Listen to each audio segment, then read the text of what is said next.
Welcome one, welcome all to the Snail Trail 4x4 podcast. If you like going off-roading in Toyotas, wrenching on Toyotas, camping in Toyotas, and maybe even poking a little bit of fun at Toyotas, and of course hearing about how awesome and amazing food is in Toyotas, then this is the podcast for you. That's right, ladies and germs. My name is Tyler.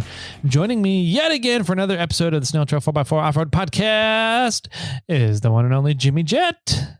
How you doing, man? I'm full. You're full? I'm full. Did you have some food today? I did. What'd you have? A quesadilla. Quesadilla? A quesadilla. Those are really good quesadillas. They are. Yes. There's more meat in the quesadilla than cheese, I think. I know how much you like your meat. I do. So, I do like my meat. yes, you do. Hey, first off, I want to say gracias to Grande Pellegrino. Pellegrino? I think that's how he said it. Okay. I was listening to the Wheeling Wine and Whiskey podcast. And he left a review. I think it was a 5-star review for the Wheeling Wine and Whiskey guys. Oh. But he also said that they were subpar compared to Snail Trail 4x4 and how he bought a Toyota instead of a Jeep. So Attaboy. I appreciate you writing a 5-star review for them. Thank you. I'm sure you've written one for us, but I do love how you threw our name into their review. Does that mean we have to send him a sticker now too, or is we can. Jason going to send one for us? Jason, I think, is going to send one of his. But hey, if you reach out to me, I will send you a sticker as well. Perfect. That's awesome. We can send him some MF or koozies too, and some snail trail koozies and snail armor stuff. Yeah. Mr. Grande Pellegrino, I think it's Big Penguin. Big Penguin. Send me a message on Instagram, Snail Trail 4x4, and we'll hook you up. Sweet. I like it. I like it a lot. So let's see. What else do we got going on? We have giveaways going on for reviews. Speaking of reviews, for every 50 reviews, we do a swag pack giveaway. And then at 750 reviews, we're giving away a set of Yokohama tires. Thank you, Yokohama, for donating pretty much whatever somebody wants, up to 20-inch rims. So no 20s and DOT compounds only.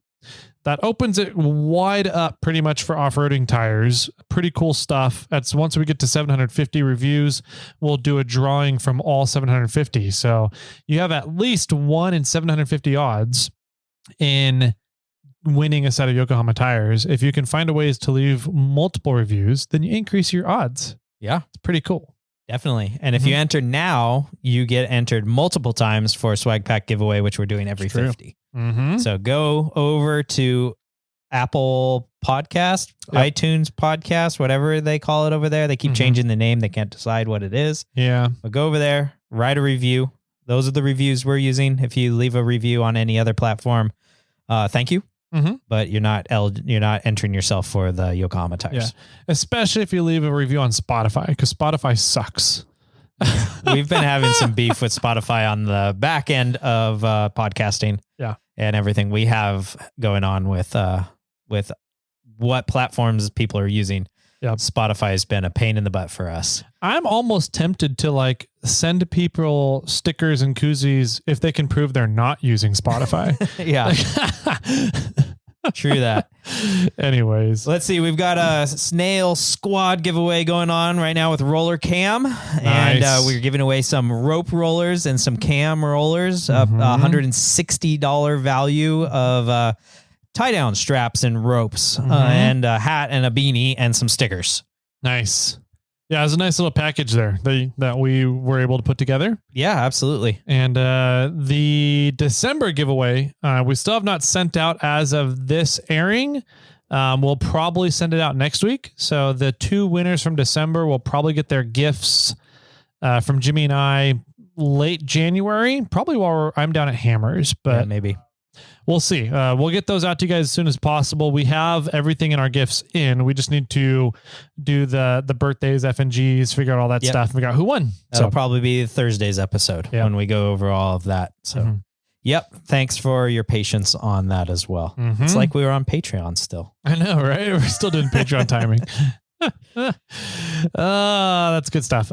So let's see. We did that giveaway, that giveaway, that giveaway. Do we have any other giveaways?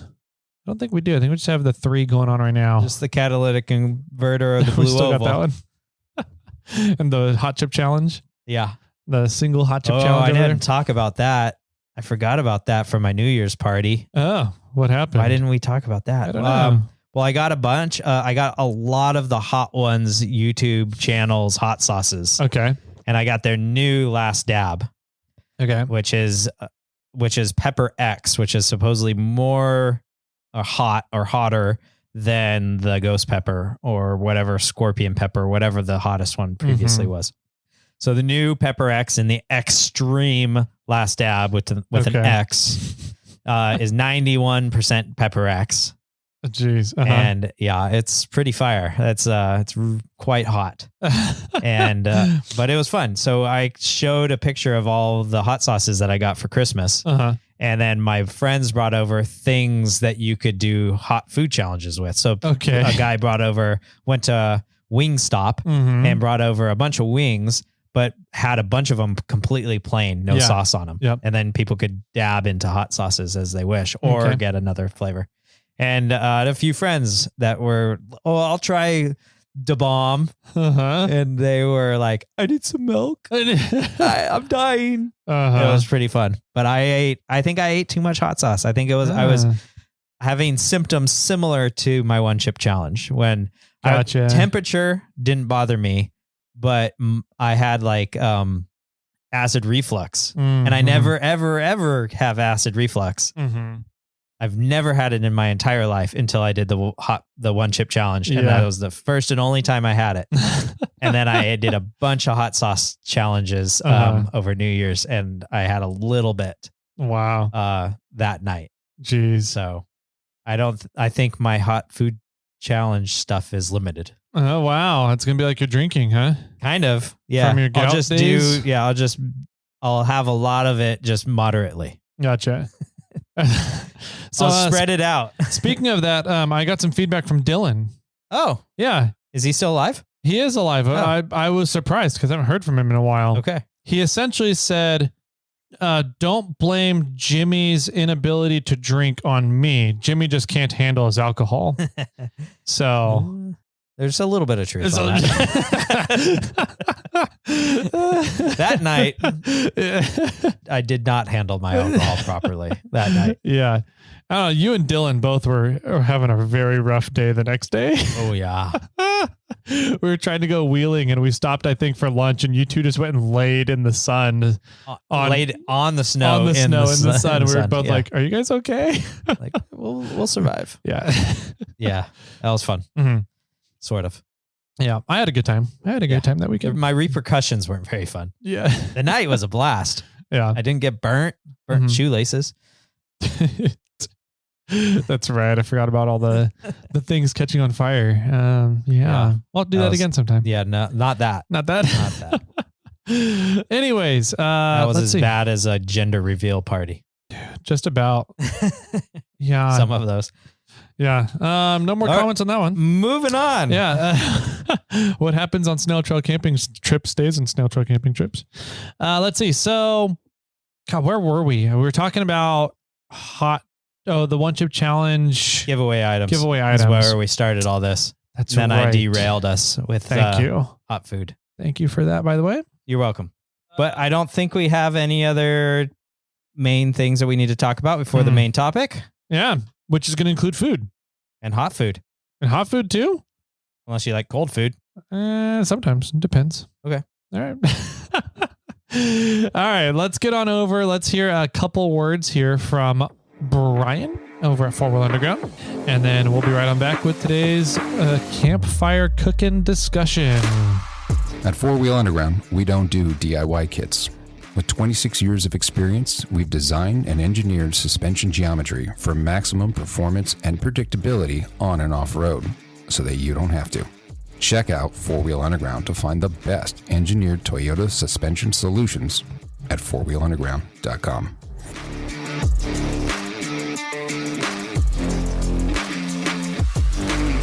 Welcome back, ladies and gentleladies. We are back here today to talk with everybody about your vehicle's extended warranty. Have you renewed it lately? Do you have a vehicle that's eligible for that? Because every time I talk to them, I tell them I have a 94 4Runner, and they're like, oh, do you have any other vehicles? I'm like, no, that's the only one. They're like, oh, well, we can't help you. I'm like, but I want help. Yeah, I need extended warranty. Extended warranty, assholes. Anyways. Have you seen that the like mechanics auto insurance thing that you like pay every month for like if your vehicle goes into the mechanic, then they end up paying a chunk of it? I want to talk to those people. Yeah, right. I want to figure out more about that. That'd be great. Then I can get my transmission transfer cases pulled and resealed. Right? Yep. You're like, I don't know how this axle fell off, but this 4-wheel underground kit I have needs to go on there. Yeah. Yeah. Anyways, let's see here. Today, we are talking with everybody about food. Food while wheeling and camping and what we do for food. PB&Js. PB&Js and Top Ramen. Yeah, that's too much work. That is too much work? You gotta heat up water. I mean, you don't have to heat it up. It just takes longer for the noodles to get mushy. Yeah, true. Yeah. Okay. Never mind.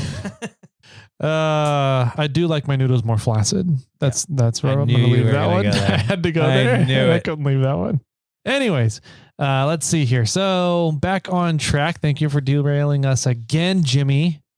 I was talking about food. I was too. Your flaccid noodle. My flaccid noodles. Yeah, plural. Yeah. Oh. You don't know about that? I'm learning something new every day, Tyler. No, we're going to go back to some food topics here. So, and this one was kind of interesting as we were talking about discussing it beforehand, because there's so many ways to do food. Yeah. And I know that overlanders put a lot more effort into food than like Jimmy and I do. Especially me. Especially Jimmy. Jimmy a lot of times doesn't even cook. He just goes around and waits for people to be like, hey, we got extra food over here. And then Jimmy pops up. There's truth behind that. I brought myself a bag of chips. What else did you bring me? I got some salsa for you. Perfect. Yay. Jimmy's happy and living all weekend off Nobody chips and salsa. has food for me. I'm just scrounging pine needles and pine cones and making some tea and eating bark off a tree. Yeah. Yeah. So it's going to be interesting because we're like, I don't know. I was thinking about it. And I'm like, I don't do overland cooking. No, we both don't. We both don't. And so what we wanted to do was kind of frame this in a way that what we do out on the trails. Yeah. And so the best way we could do it is to say, hey, we're going out on a weekend to the Rubicon. Yes. How do we plan it? What do we pack? How do we pack it? How do we kind of unpack and run camp for making food and meals, and then making the meals themselves? What are we using? How are we doing it? And what meals are we doing? So that's going to be our frame of reference for this episode. Right. Yeah. We talked about before we started, like, because we're going to be going to Winter Fun Fest here in a weekend, somewhere close to that. Why don't we talk about it that way? And I was like, well, that's not really the way that we normally do it. And I was like, okay, they provide breakfast and dinners. Yeah, exactly. So we only need food out on the trail. Yep. Okay, well, why don't we talk about it down at like how we're going to King of the Hammers here soon? Well, I eat Dang Brothers every day at King of the Hammers. Dang Brothers or it's a group scenario for cooking. Yep. So that's not the same way. Okay, well, let's talk about it probably the way that we provide or go out and cook the most often out on the trail, which is a overnight trip out on the Rubicon or possibly 2 nights out on the Rubicon. Yeah. Yeah. So that's what we're doing. And whether you like it or not, tough. Hopefully you enjoy it. Well, I think that no matter what, you're going to gain some knowledge on how to go out on an overnight trip. You know, whether you've done it millions of times or you've never done it at all, you know, there's always something to learn from something that we do right or something that we do wrong. One or the other. It seems like every time we do kind of a food-esque episode, I end up learning something. A new idea comes to fruition that other people do for food on the trails. And I'm like, I want to try that next time. Yeah. And there's been a couple of them that I've adopted permanently, pretty much every single trip I go on. So we were talking earlier about, we did a food meals episode one time and somebody wrote in about a fantastic Dutch oven meal that we both still need to do, which would be fun. Yeah. And I always thought it'd be fun to write a like cookbook thing, a PDF, like quick download cookbook menu thing, which it would be like 10 pages long. 9 of the pages would be different PB&J. And then there'd be like a breakfast burrito on the last page or something like that. Yeah. That's great. How many different ways can you make PB&Js by Jimmy Jet? Yeah. Well, you could have PB and honey. You could do PB and honey open face. Okay. But you just don't have the other bread. Now, does the bottom one have to be toasted for that, or does it get a little flaccid on that's you? a whole nother one. Oh, okay. And there's the toasted open face. Okay. And then I don't know how in depth you want to go, because you could do like PB and jelly with strawberry, PB and jelly with grape, PB and jelly with peach or pear. What about a toasted PB&J G? G. Yeah, guac for like a Californian. The Californian. Yeah. Well, and how about there's always the PB&J with like Lay's potato chips. Oh, that's a good one, actually. That's a really good one. Yeah. Or there's the PB&B banana.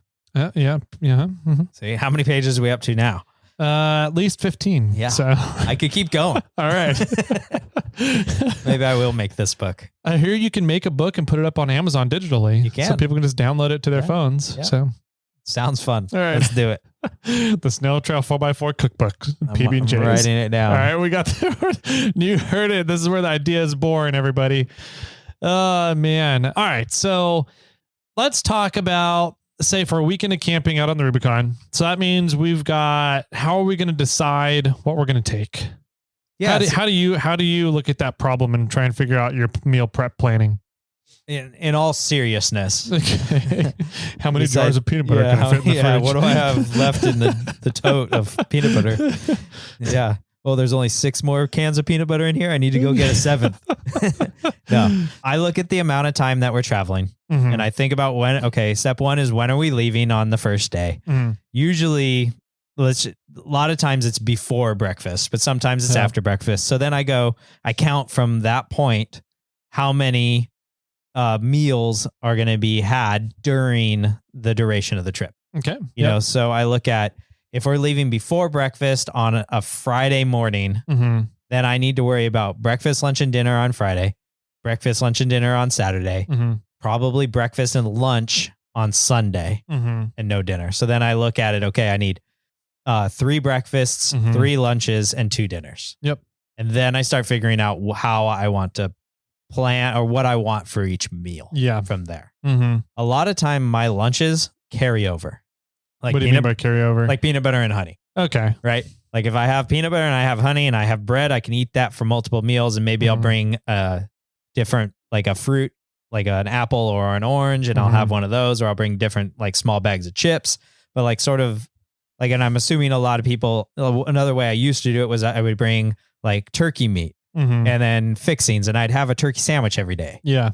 You know, or I'll go to Subway and I'll buy a Subway sandwich, and I would buy a foot long, and I would eat half of it one day and half of it another day. Yeah. You know, so my lunches were almost always pretty the same. Okay. Actually, I would go as far as say my breakfasts are also your lunches. Well, no, very similar, whether it's a granola bar and a banana and a bowl of cereal or whatever it is. Those are almost always going to be the same. Dinners usually mix it up for me. Okay. So I pretty much do the same thing. One thing that I do a little differently is I try and take the meals where I'm traveling to and from the trail and buy those meals as a to-go meal from somewhere local before hitting the trail. Okay. So I really enjoy supporting the local economies when I'm out off-roading. So I will try and, like, anytime I go up to the Rubicon, I try and stop at Chevron Fresh Pond. Yeah. Or the Whartons in Georgetown. Yes. And buy breakfast burritos or deli sandwiches or whatever it is.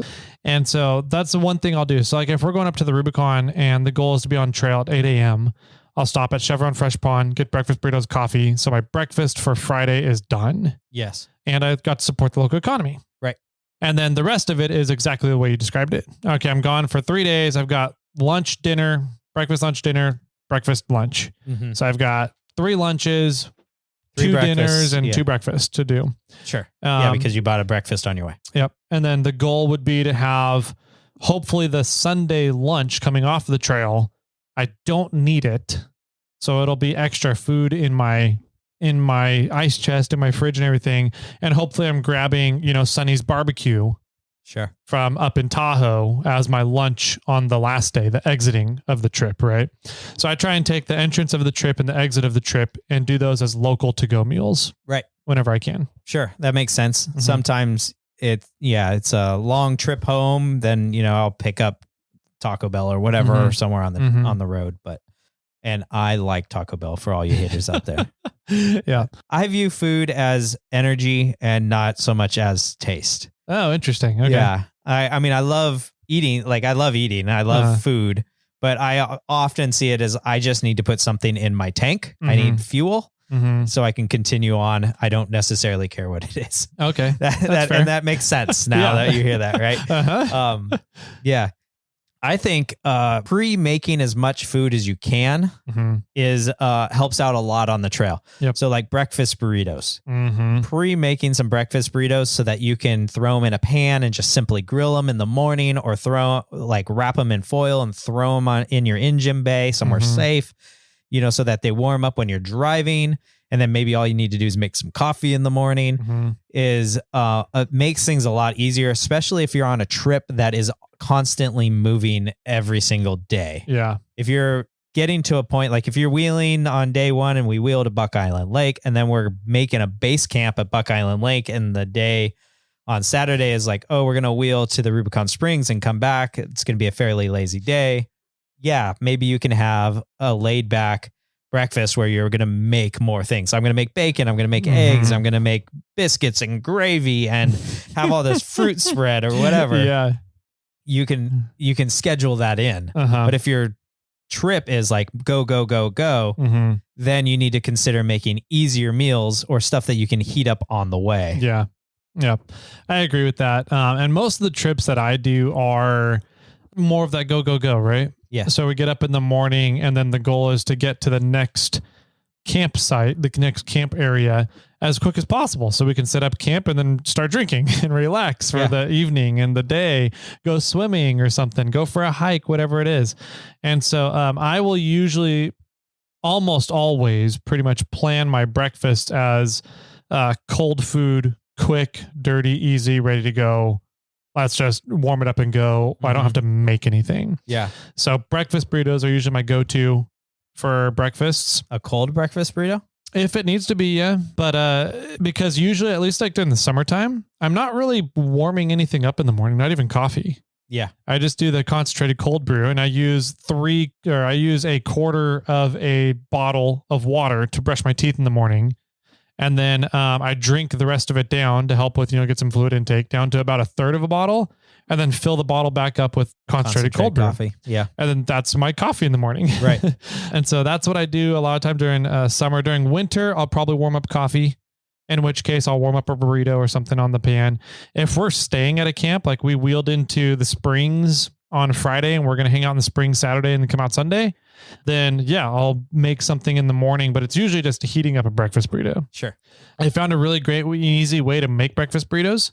There's a Jimmy Dean's breakfast scramble that you can get at a lot of grocery stores.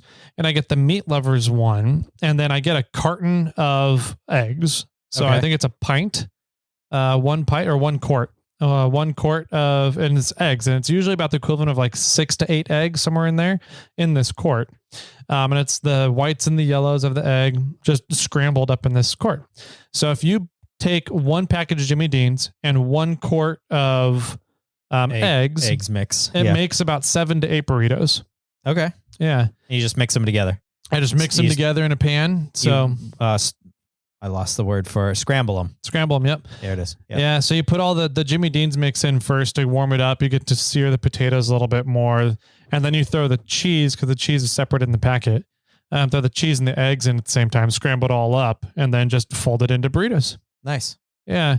And so they're tasty. I'll admit I have had one or two of your burritos. Yep. They got great flavor. They're fairly filling. And then if you don't have time to warm them up in the morning, you can throw them in your engine.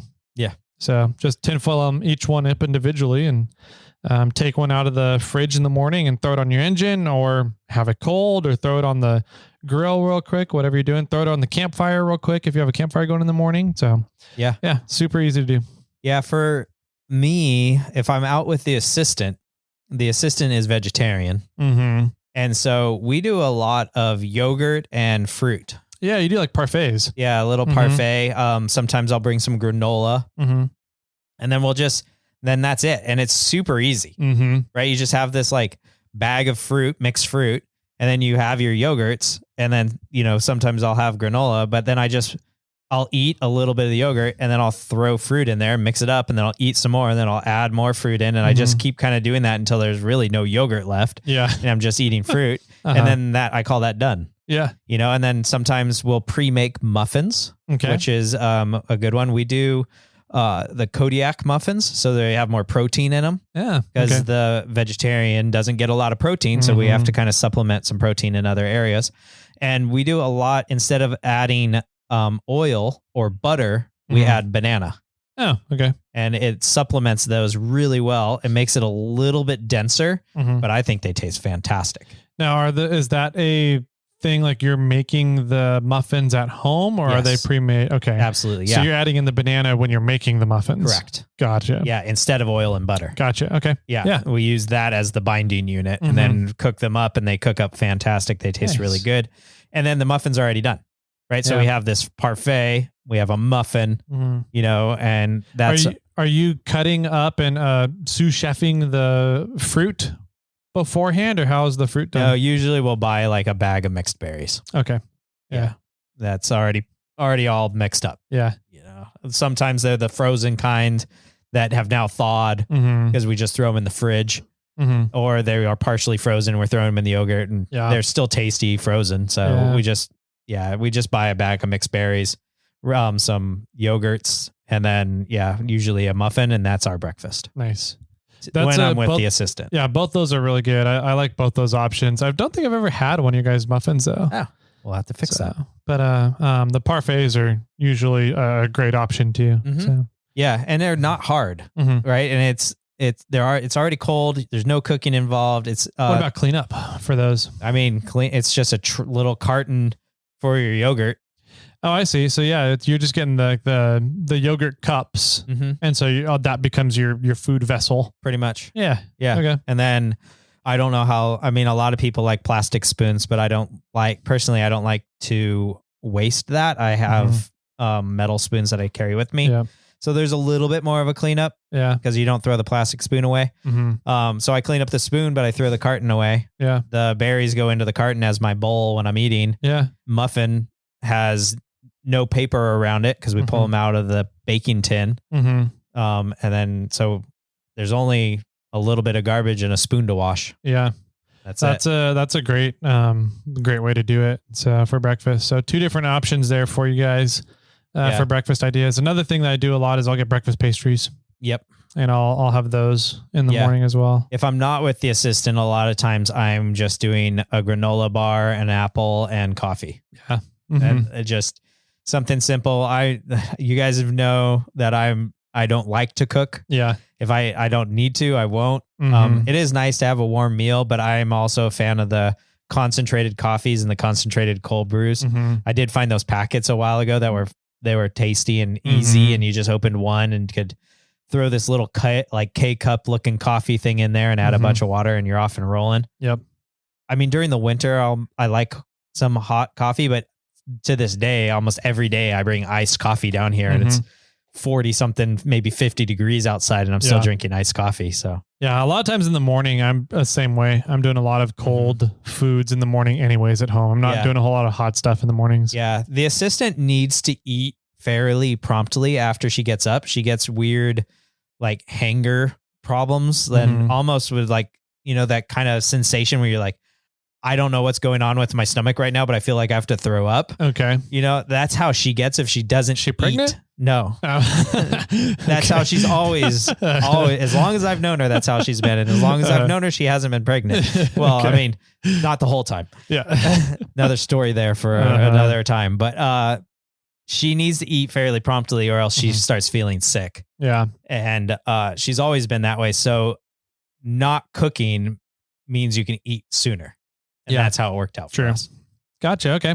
So what about lunches? Yeah. Lunches. We talked a little bit already about your lunch lunches strategy. for us are primarily sandwiches. Yeah. Whether it's PB&Js, PB&Hs, or some sort of meat of some sort.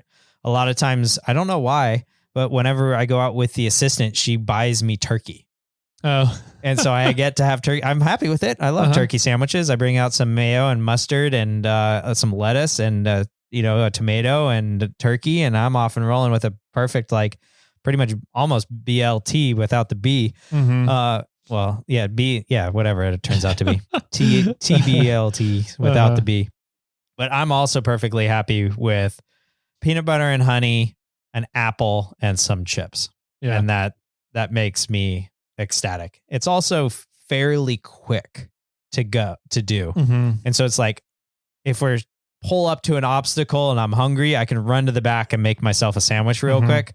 And then jump back in. Yeah. Lower the tailgate, slap that sandwich out and fold it all back in and eat a PB&H as I drive. Yeah. You know, it's a super fast meal to make and I don't have to stop and pull out a stove and cook something up. Because a lot of time lunches, it is on the trail, on the move. There are the occasional times when it's like, our goal is to get to Spider Lake and we're going to have lunch. Yeah. And then, okay, we made it. And now we can kick it here for like 45 minutes and have a slow, easy lunch. But that is not the case when you're out on a trail. Yeah. Especially if you're in bigger groups. Yeah. Right. Yeah. I agree. I try and keep lunch stuff to things I can eat quickly on the run. I don't have to stop and eat. I can eat while I'm driving. And so I kind of have 3 go-tos for lunch stuff. One is the pre-made Safeway sandwiches. Yeah. So they're already pre-made deli. They're 6 to 8 inches long, something like that. And you can get different ones and they have condiments in them and everything. They're little bags of mayo and mustard ready to go. So I will get those. The shitty part about those is that they stopped cellophane wrapping them. Oh. And they're all in these like plastic boxes now that take up 3 times as much space as the sandwich itself does. Got it. And Yes. so after I go for my grocery shopping, I have to move all my lunch sandwiches over to Ziploc bags. Yeah. Like I'll take a gallon Ziploc bag and throw 4 sandwiches in it. Sure. So it's just a little bit more work that you have to do. A little more prep work I have to do. So that's my first go-to for lunches. My second go-to is cold pizza. If I have a staple. Yeah, I love cold pizza out on a trail while I'm camping for lunches. And then my third one is one that I just started this year. And turns out Hussman does it too. And he's always done it. I don't know about always. He's been doing it for a while, he said. I don't remember. They are little lunch salads. Yes. Yeah. Okay. And so it's this little like pre-made salad that has the salad. It's usually like iceberg lettuce, nothing's fancy. And then some toppings. So it's like the Caesar has some Parmesan cheese, your Caesar dressing and chicken. And then there's like a Southwest chicken one that has a Southwest chicken, some corn, some chip strips, and then your dressing. And then there's a bunch of different stuff. Right. And so I was taking, one of those and I would have that for lunch and like supplement it with, an apple or something. Right. And he has a genius way of doing it. And what he does is he has pre-made, almost like his breakfast, his granola stuff. Yeah. It's a pre-made package of toppings similar to the salad, what's in the salads that he gets. Okay. And so he has them pre-made in a little sandwich Ziploc and dumps those into his salad. To just give it more substance. Just give it more substance. I wouldn't need an apple or something like that. So I'm thinking about going that route for this year, 2024, and kind of adjusting my lunch salads to be pretty much what he does. Right. So got it. Yeah, those are my 3 staples for lunch. They're super quick, easy. The salads take the most amount of effort, and you can't quite eat them while you're driving because it's kind of like in this bowl and you have this really shitty plastic fork you have to try and eat from as you're driving rock crawling. Right. But it works if you have a little bit more time to stop. Definitely. All right. So how about for dinners? Dinners is where I like to get fancy. Yeah. I really enjoy a nice hot meal for dinners. Understood. Yeah. Yeah. I think a lot of us do. And so I have to have steak, potatoes, and green beans at some point when I'm camping. And so that's always a staple go-to. I'll have that some night. I don't know which night. And then I found recently these little ready-to-cook meals from Safeway. Okay. They're like $10. Yeah. $8 to $12, somewhere in there. So $10 average. And they usually come with some seasoned steak, some seasoned meat of some kind, and then a veggie and a starch. I'm like, this is awesome. Yeah. Perfect. So then it'll have like garlic butter with it sometimes, or regular butter, like a lemon garlic herb butter or something. So those I'm curious to see if they continue those, since I found them like late in the season this year. See if they continue it into next year to get some of those for dinners. Right. Moving forward. Because those are great. You just leave them in their little package, throw them in the fridge. And when you get to camp, pull it out, open everything up, dump it all into the pan at one time and cook it, and you're ready to go. Yeah. Yeah. Absolutely. I think dinners, like you're saying, it's really nice to sit down and have a warm dinner. You know, you've been on the road or on the trail, you know, almost all day. And now you're finally at camp. It's time to relax. That doesn't always work out. No, it doesn't. Right. So usually when I'm going off-roading, I have a fast meal and a slow meal. Okay. Because there's always a day where you've been wheeling all day long and it's already dark outside, and you know you just want to eat some food and grab a beverage and sit by the fire, and that's it. Yeah. Right. But there's also days where you've wheeled for, you know, 3/4 of the day. You get to camp at like 3 or 4 o'clock, and you have all day to set up camp and go for a quick swim. Maybe not during the winter, but you know, and you've got a few hours to kill, and cooking dinner could be in that mix. And then there's the days when somebody snaps leaf spring out in Moab and then extends your trip through dinner and almost through breakfast. Right. And you've been wanting pizza all day and you were promised pizza when you got home. Yeah. And there was no pizza. There was no pizza. When you got back to the house, Stellar built. Dimitri. Jerk. So we always pack something quick and fast. And that typically for us is pretty much a pasta and some veggies that are frozen from Trader Joe's. Okay. Are like frozen together, or are you getting two separate bags? So it's like a bag of gnocchi and a bag of purple carrots or whatever. Okay. We find them at Trader Joe's. Purple carrots? Yeah, carrots are purple, Tyler. No, they're not. They're orange. No, they're not. Those are GMO'd carrots. Carrots are not purple. Yes, they are. Are carrots really purple? I don't believe you. There are all different color carrots. Isn't carotene what's in carrots the main thing in carrots, and that's what makes them orange? No, carrots were genetically modified to be orange by the Dutch prince, like King Prince Orange. And he only... Now I know you're full of shit. No, and I'm dead serious. And he only ever wanted orange carrots. So when they were growing the carrots, whenever carrots of any other color came out, they threw them away and propagated strictly orange carrots. And to this day, most people consider carrots orange because of that. But carrots come in more or less every single color. Color options. In addition to orange, carrots can also be purple, red, white, and yellow. Wild carrots started off as either white or pale yellow, but changed to purple and yellow when people first domesticated the vegetable almost 5,000 years ago. In Persian Plateau area, according to a 2011 report, the Stolarczyk co-authored. These domesticated carrots were later split into two main classes: the Asiatic group, which cultivated around the Himalayas, and the Western group, which grew largely in the Middle East and Turkey. Yellow carrots in the Western group probably mutated into more orange hues, which farmers then selectively planted. There's a school of thought that orange carrot seeds were first introduced to Europe by Islamic traders moving between the Ottoman Empire's North African territories, blah, blah, blah, blah, blah, Flash forward a couple of centuries, and the Dutch were one of the main agricultural forces of the 16th century Europe. This know-how allowed them to propagate orange carrots in large quantities, which seemed to thrive in the Netherlands' mild, wet weather. The orange variety grew very well in the Dutch climates and environments, better than purple and yellow, and were more yielding, stable, uniform, and reliable. Orange carrots were later used by the Dutch state to reinforce the burgeoning nation's national color, which could explain where the rumored connection between William of Orange and the carrot comes from, but it seems the carrot came first and the independent country second. I repeat, orange carrots were never developed solely to honor the royal family, no matter how often the Dutch repeat this myth. Oh, boo. I like the myth better. That is a good myth, though. Yeah. William of Orange. Yeah. He developed orange carrots. That's one of those things that would work really well as two truths and a lie, Jimmy. True. Yeah. Anyways, fun tangent. Moving on.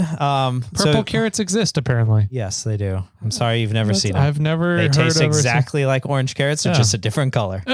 Okay.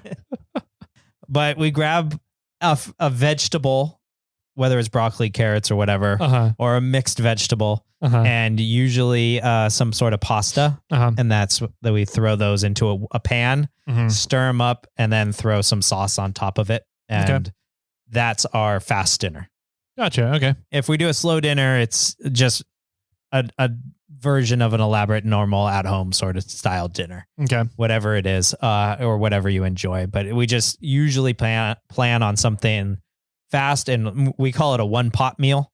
Okay. Right. So everything can go into one pot and you cook it all in one pot. It's super easy and fast. And then, if like it's raining outside or you get to camp late or, if you just want to have a hot meal that's fast, we do the one pot meal that night. Gotcha. And then the other night is a normal, slow kind of dinner. Yeah. One thing that I saw recently that I was like, oh, I kind of like that idea was out on our Oktoberfest trip. Okay. Morgan had a cup of noodles. Yeah. Like ramen cup of noodles, and that he had added other stuff to. Did he heat the water up? He did. He heated up the water and then poured it in, kind of let it all soak in, and then added his other stuff. Yeah. Kind of like what Hussman does with his lunches. Okay. The salads. So I'm thinking if I take... Have you never added stuff to like a top ramen meal? Not a cup of noodles into the cup of noodles. Okay. But top ramen you have? Yes. Okay. Yeah. Yeah. I've always... I mean, it's the same concept, right? Same concept, but I do it in a pot at home rather than in the cup on the trail. Sure. So for some reason, I've never translated that to a cup on the trail, mainly because I didn't want to have to do all the prep work of prepping the other stuff to add into it. Right. But if I'm prepping stuff to add into my salad, could I just take that same bag of prepped stuff and add it into the ramen? Right. So now my prepping beforehand is going towards 2 meals. Sure. So that might be something I also start looking at in 2024. Okay. Yeah. Yeah. I've done many. I could write a whole nother cookbook of many versions to cook top ramen. Yeah. From adding vegetables or eggs or different sauces. And yeah. I kind of treat top ramen as like a casserole of soups. Kind of, right. So I just kind of take whatever I've got laying around, what other veggies, and like throwing it all in there and add a few eggs at the end and we're good. Exactly. Yeah. Yeah. I think a lot of the gist of this episode, what I think one of the takeaways is, you really need to just sit down and write it down and plan what you're going to be doing. Yep. What do you want to have for each meal? How are you going to, or when are you going to eat what meals, or however you kind of want to lay that out. And then you do need to go out and buy some items or raid your pantry. And for me, I have a food bin. Yeah. Because I do bins in the back of my truck. I have the kitchen bin, which has the cooking items, pots and pans, a table, some small items, or the silverware and some dishes and all that's in one bin. I have a camping bin, which has like a hammock and a sleeping bag and some blow up mattress and some frisbees or whatever, some stuff in there. And then I have a food bin too, which I put the vast majority of the dry items that don't need to be kept cold goes into that food bin. Yeah. And anything that needs to be kept cold goes into my fridge. Yeah. And so I have a dedicated area for food which makes it easy for when you get to camp and somebody goes, I'm hungry. You just pull that out. You just pull that out and you can let somebody rummage through that bin. It's not like, oh, where did I put that bag, or whose seat did I put it behind, or, where in the back is it right now? I have a dedicated sort of area. Maybe it packed a little differently, but one of these bins in the back is going to be food. You just kind of have to pop the top and figure out which one it is. And for me, my food bin is actually a different size, so it's easy for me to find. Yeah. That works well. I do my storage in bags. So I've got the fridge, right? That's a hard case thing. But my dry food is in a bag, and that's usually has dry food, snacks, and wipes in there. Okay. Cleaning stuff for hands and whatnot. Sure.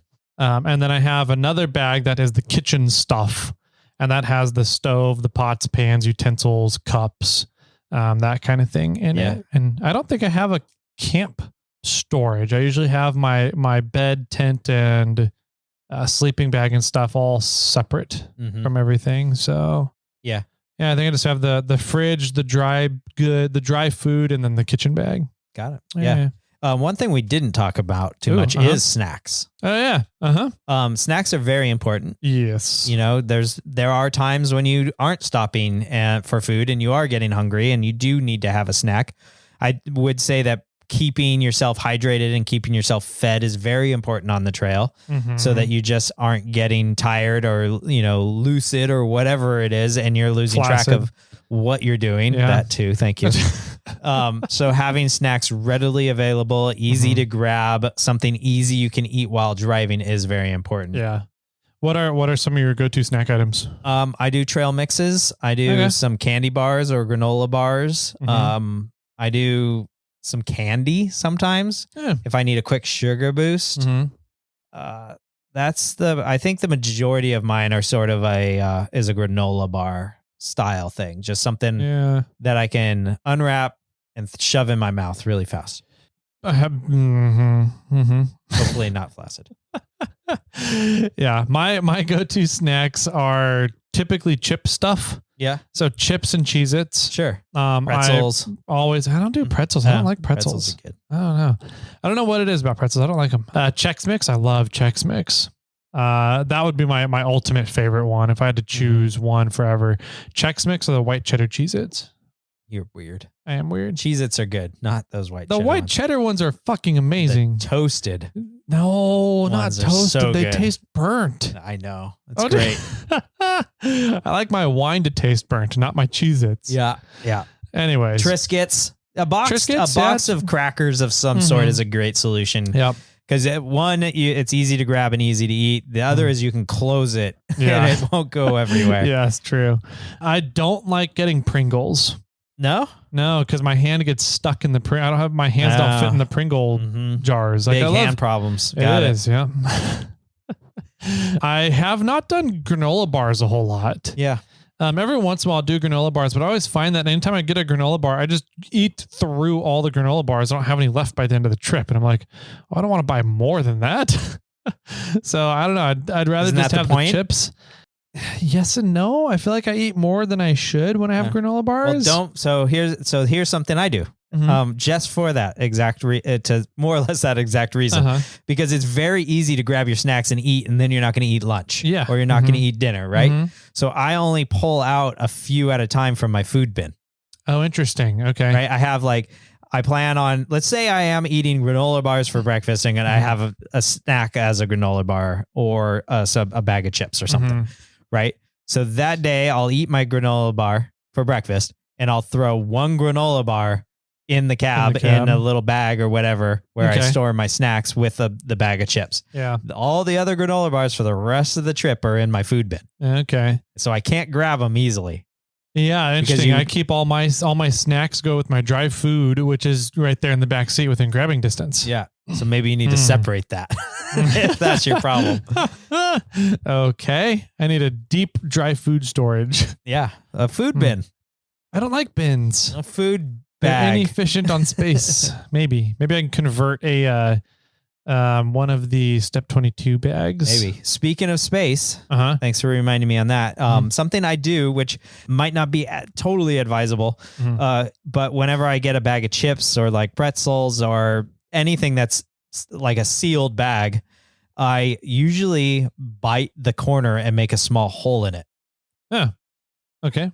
So that it doesn't inflate when you go up in elevation and fill up or pop or whatever. Okay. And you can shrink it more because you can remove the air and now you can fit more things in your food tote because now you have more room and you know it won't inflate and take up more room. That's a really smart idea. I've just been taking everything and putting everything into Ziploc bags. I call empty whatever I have into a gallon Ziploc bag to do that. But that's a great idea. Yeah, I just put a little hole in it. The problem is if you don't eat it that trip and you're like, and you don't eat it soon after, you know, like, oh, I could save this for my, you know, the trip I have in 2 weeks. Well, by then it's probably going to be stale because you put a hole in it. So it means you're going to have to eat it eventually, right? Soon. You either eat it on that trip or you have it for lunch or something while you're at home.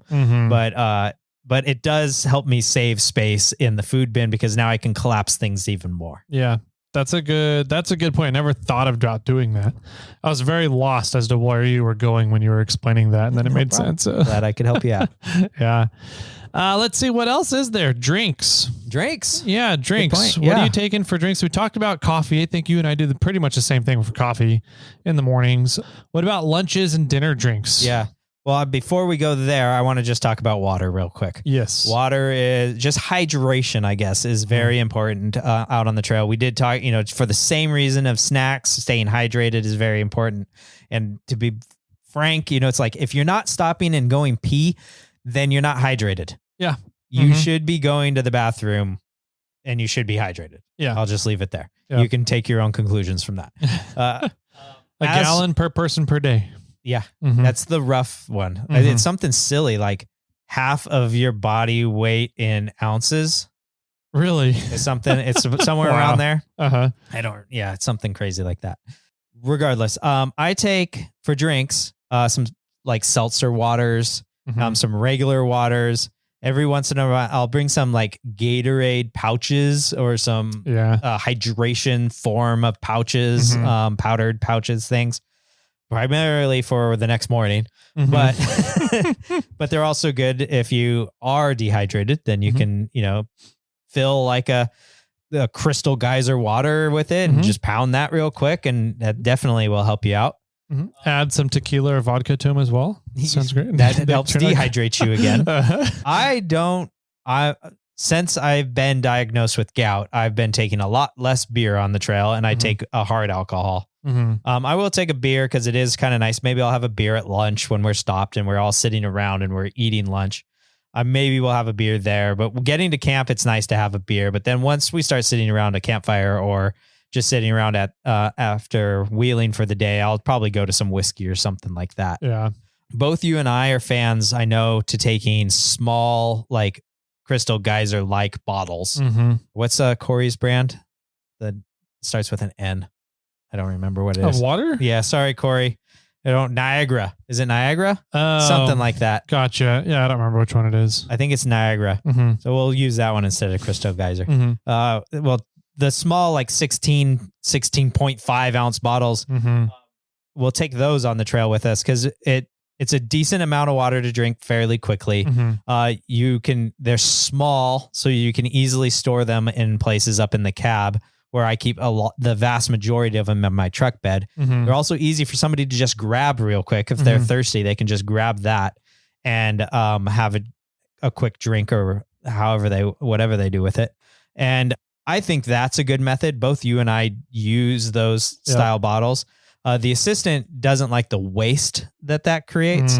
So whenever I'm wheeling with the assistant, we grab like gallon or 2 gallon size water, but jugs. And I don't drink as much water when I do that than if I do the smaller bottles. I've noticed that too. And I've had issues with those, if one jug gets punctured or damaged, you're fucked. Half your water's gone. Yeah.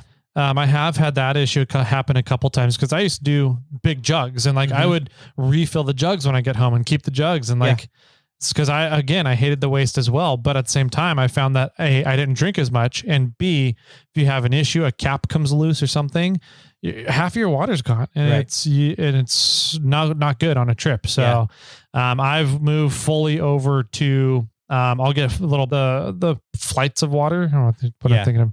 I got a flat of water, pack or whatever. Yeah, 32, 36, whatever they are. And what I do is I always have a 32, 36 pack of water in every single one of my vehicles.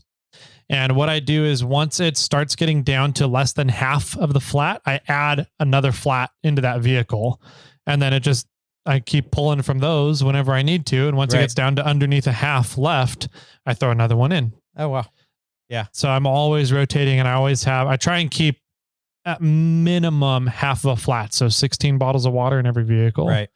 Yeah. I always have bottles of water in every vehicle, but I don't keep nearly that much. Yeah. But it's funny. You're like driving down the road just on a normal day, and you're like, I'm kind of thirsty. And you can just reach over and grab one of those bottles, and you can start having some water. Yep. And it really, it's nice. And then you just throw another bottle in later, like whatever. Just recycle the bottles when you're done. And yeah. Take them back home, recycle. I'm highly considering though moving to a big 2 or 3 gallon hard sided water container, and so that I can reuse that and have the vast majority of my water cooking or whatever go through that, and then do carry 8 to 10 smaller bottles. Yeah. Or carry like a smaller Nalgene that I can fill up through the big bottle and carry in the cab. I do really like the way that Lee has his set up. What's that? He has a big water tank, like a 5-gallon water jug on the back of his Lexus. And I was like, is it a Toyota or Lexus? It's a Lexus. Lexus. And he has a pump. Yeah. An electric pump, I think, or his is manual. His is manual. His manual. I have an electric pump. You have the electric pump one. Yeah. And then Mike Pagadawan, Chuck Norris has that electric one. Yeah. And I saw that on his Instagram, and I said, what is that? I need it. And then I've never used it. But I like that method. I just don't like having my water bottle on the outside of the vehicle, my water jug tank. Yeah. And I don't like having things on the outside of my vehicle because I tend to hit the outsides of my vehicle on stuff. Yes. So yes, you do. Well, don't. Yeah. So I want to try and figure out a way to do it. I've also thought about doing the Steve Sasaki method. Yeah, I like that one and too. Putting a water bladder into one of your quarter panels, and then have a little spigot that comes out, and you can run water that way too. Yeah. I think that's pretty neat. The harder part of that system, and because I've thought about that as well, having a bladder inside a quarter panel and like the rear quarter panel of his 4Runner, you need to keep that bladder clean. Yeah. And that's the hard part of that. Yeah. So maybe you need to flush it out sometimes or add a chemical in that cleans it and then, dump all that water out and then flush that out again. Yeah. That's sort of why I think the idea of having just like a hard sided, I don't know, jug of some sort that you can literally like take the top off and wash it out, would be a little easier. And then if I can, I'll maybe have Lee 3D print me an adapter for that electronic pump thing that I can just push the top and it'll pump water out for me. I think that'd be pretty neat. Yeah.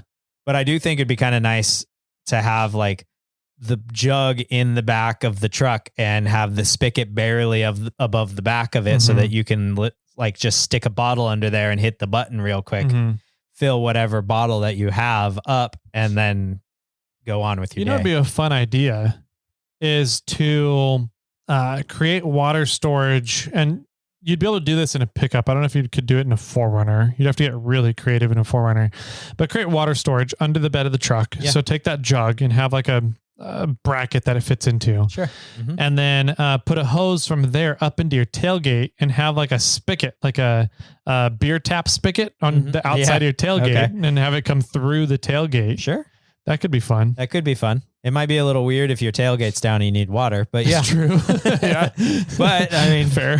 Don't lower your tailgate. Yeah. Yeah. I mean, or some sort of factor like that. That would be kind of cool. Yeah. I think that's neat. I mean, I think both you and I have some point thought about, putting a tank under there regardless, but that's not now that you're talking about, it's not a bad idea. And it would be a little easier to clean out than a bladder in your fender. Maybe it's something we expand on. Look into. We'll add it to the cookbook list here. Yeah, there you go. Water. Other hydrations. I mean, I'm not a big fan personally of just drinking water. I think it's boring. I like the bubble water. I like seltzer water. I like some sort of flavor additives, and really it's all just tricking my mind to keep having water so that I'm staying hydrated. Yeah. That's really what it comes down to, because if you start to get thirsty, that means you're already on the phase of dehydration. So don't ever get to that point, have something that you enjoy drinking and you're going to stay hydrated. Yep. I agree fully. So good stuff, man. Anything else that we didn't talk about? What about the cleanup stuff or unpacking trash? I don't know. Is there anything there that we haven't already covered I think, before? If you're cooking food, you're probably creating some sort of waste, as in trash and or food. So on the Rubicon, which we were sort of starting this conversation out at, there's a lot of critters out there. Yeah, true. And there's big critters, big bears and raccoons out in that area. Big bears. They're fat bears this year. Yeah. So you can't just throw your food off to the side, and you definitely can throw it in a trash bag and put it in a bag out hanging off the back of your truck. But there's critters around that are going to rip that bag off or gnaw through it and start eating food out of there. So you really should put it somewhere to make it more difficult for a critter to get to, whether that's put it in your rig or hang it from a tree. Both methods that you should probably do. I would advise hanging it from a tree if you're in bear territory. If you're not necessarily in bear territory and it's just small critters, throw it in a rig, cover it up one way or another, put it in a cooler that locks down pretty well. Just keep it away from critters. We're not there to feed them. We're there to enjoy the nature, and they scrounge as much as they possibly can. Yep. And that goes for all trash, please. But we're talking about food. So I would just say, clean up after yourself, and try not to feed the wildlife. One of the first things I like to do when I get to camp, I try and make a point of doing it, is to set up a trash bag. Yes. That way, from then on out, if that's the first thing you do when you get to camp, you have no excuse for accidentally leaving trash somewhere. Sure. Just throw it in your trash bag right when you're done. So when you're done using something. So all these people have trash bags already on the back of their rigs that are hanging off the spare tire or hanging off the back of the rig. That's great. Just try your best to prevent it from getting into animals' hands. Yeah. I mean, both you and I have been out on the Rubicon. We've both been there when bears are around. I've seen bears in people's vehicles, ripping open bags, just storing your Swedish fish in your laundry bag in your rig. It was not good enough. Yeah. As much as your underwear smelled, it did not scare the bear away. Nope.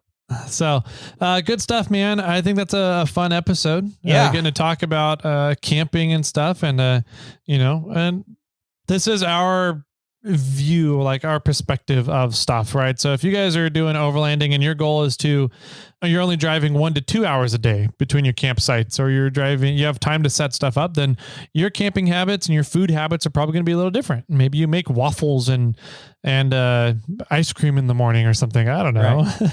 Right. Or if you're going out to events primarily, like an overland event, or that somewhere where you just drive there and you hang out there for 3 days, you can take some of our ideas or none of them, and you're still going to have a good time. Yep.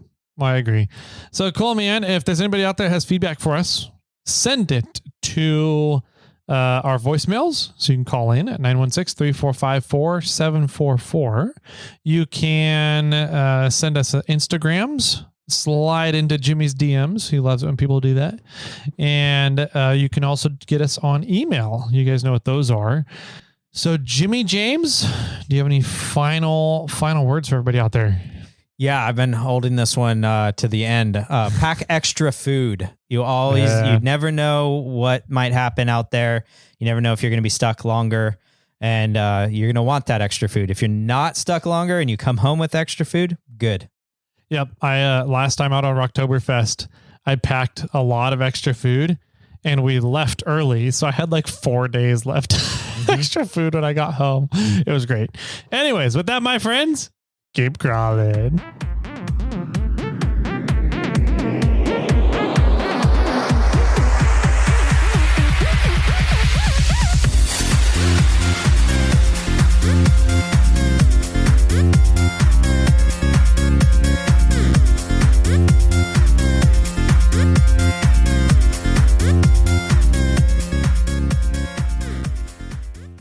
I got one for you. You do? I do. I have one too. Okay. But mine's NC-17. Okay. It'll get cut out. Yeah.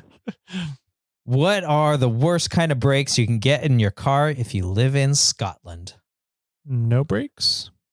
Anti-lock brakes. Oh, yeah. Yeah, anti-lock. So it's, I mean, hopefully you're not driving through a lock. Yeah. Or if you are, it's very wet. Yes. You have a submarine. Yes.